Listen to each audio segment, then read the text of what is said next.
पिछले वीडियोज में हम लोग पेयर ऑफ लीनियर इक्वेशन को सॉल्व करने के दो तरीकों के बारे में पढ़ चुके हैं। पहला तरीका था उसमें सब्स्टिट्यूशन मेथड और दूसरा तरीका था एलिमिनेशन मेथड। आज हम लोग बात करने वाले हैं यहाँ पे इक्वेशन को सॉल्व करने का जो आपका थर्ड मेथड है, that means cross multiplication method या फॉर्मूला मेथड के बारे में। तो इस मेथड को देखने से पहले आप इसका फॉर्मूला देखने से पहले इक्वेशन को सॉल्व करने के लिए यहाँ पे आपको एक फॉर्मूला मिलेगा और उस फॉर्मूले को आप डायरेक्टली यूज करके उस इक्वेशन को सॉल्व कर सकते हैं। तो लेकिन यहाँ पे आपको फॉर्मूला देखने से पहले आपको सबसे पहले कुछ एक दो ऐसी चीजें हैं जिसके बारे में आपको यहाँ पे सबसे पहले जानना होगा। तो वो कौन कौन सी ऐसी चीजें हैं, तो आइए देखते हैं इसके बारे में। तो सबसे पहले आपको यहाँ पे देखना होगा what is the standard form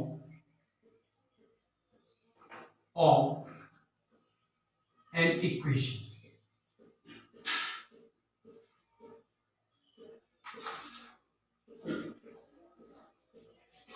किसी भी इक्वेशन का स्टैंडर्ड फॉर्म क्या होगा, सबसे पहले आपको ये समझना होगा इसमें। तो स्टैंडर्ड फॉर्म कहने का मतलब है कि आपके पास जो दो इक्वेशन मिलेंगे आपको, वो कुछ ऐसा होना चाहिए। कैसा? तो a1x plus b1y plus c1 is equal to 0।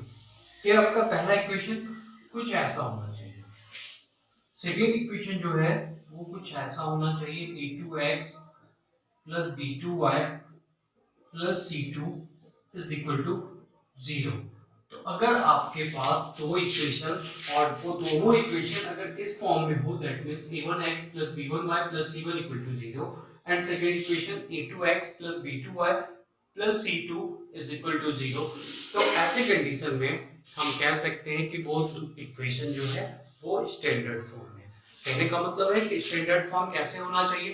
तो सबसे पहले x वाला जो टर्म, फिर उसके बाद y वाला टर्म और फिर उसके बाद कांस्टेंट टर्म, और राइट हैंड साइड जो होगा वो सिर्फ वहां पे 0 होना चाहिए। तो अगर हम किसी इक्वेशन को इस फॉर्म में सजाते हैं तो वहां पे ऐसे सिचुएशन में उस इक्वेशन को हम कह सकते हैं कि वो स्टैंडर्ड फॉर्म में है। क्लियर है? तो चलिए अब एक एग्जांपल देखें इसका कि मान लीजिए मेरे सामने दो इक्वेशन है। एक इक्वेशन हो गया मेरा 2x plus 4y equal to 9 और सेकेंड इक्वेशन है 3x equal to 2y minus 4। तो अब आइए इन दोनों इक्वेशन के बारे में हम बात करें। तो क्या ये दोनों इक्वेशन स्टैंडर्ड फॉर्म में है या नहीं? तो सबसे पहले देखिए, तो स्टैंडर्ड फॉर्म में कुछ ऐसा होना चाहिए कि a1x यानी x वाला जो टर्म है वो पहले, फिर उसके बाद y वाला टर्म और फिर सबसे अंत में कांस्टेंट टर्म, यानी दोनों वेरिएबल का जो टर्म है वो पहले आएगा और फिर उसके बाद कांस्टेंट टर्म आएगा और राइट हैंड साइड में सिर्फ 0 होना चाहिए।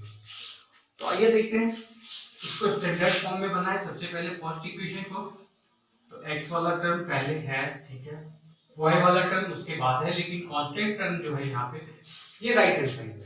तो पहले इसको लेफ्ट हैंड साइड में लाना होगा, तब ये कुछ इसके जैसा बनेगा। यानी आपका फर्स्ट इक्वेशन जो है यहाँ पे ये कुछ ऐसा बनेगा, तो 2x plus 4y minus 9 equal to 0। ये आपका पहला इक्वेशन हो गया। सेकेंड इक्वेशन की बात करें तो x वाला टर्म पहले है, लेकिन इसके बाद y वाला टर्म और कांस्टेंट टर्म, ये दोनों चीज यहाँ पे राइट हैंड साइड में है। तो आपको सबसे पहले यहाँ पे इस दोनों टर्म्स को लेफ्ट हैंड साइड में लेके आना होगा ताकि राइट हैंड साइड में सिर्फ 0 रह सके।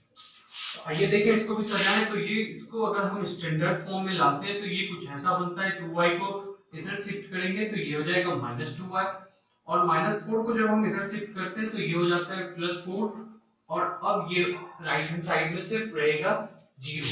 अब जो ये दोनों इक्वेशन है इसको हम कह सकते हैं कि ये स्टैंडर्ड फॉर्म में है। तो सबसे पहले आपको ये सीखना होगा कि हम किसी इक्वेशन को स्टैंडर्ड फॉर्म में कैसे सजाएंगे।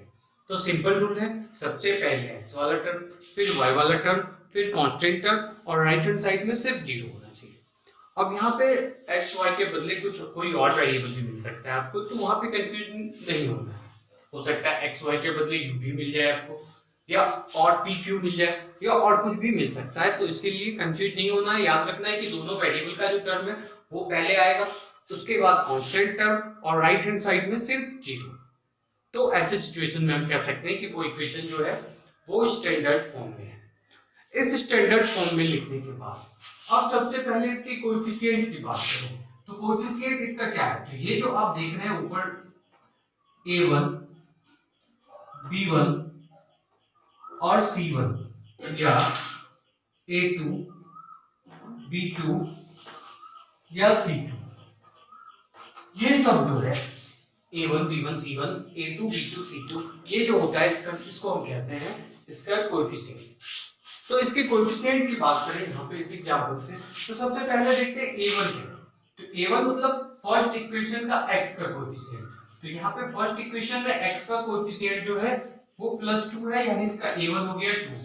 सिमिलरली b1 क्या होगा? तो फर्स्ट इक्वेशन का y का कोएफिशिएंट जो कि यहाँ पे 4 है, और c1 कहने का मतलब है फर्स्ट इक्वेशन का कांस्टेंट टर्म जो कि यहाँ पे दिख रहा है कि जो कि -9 है।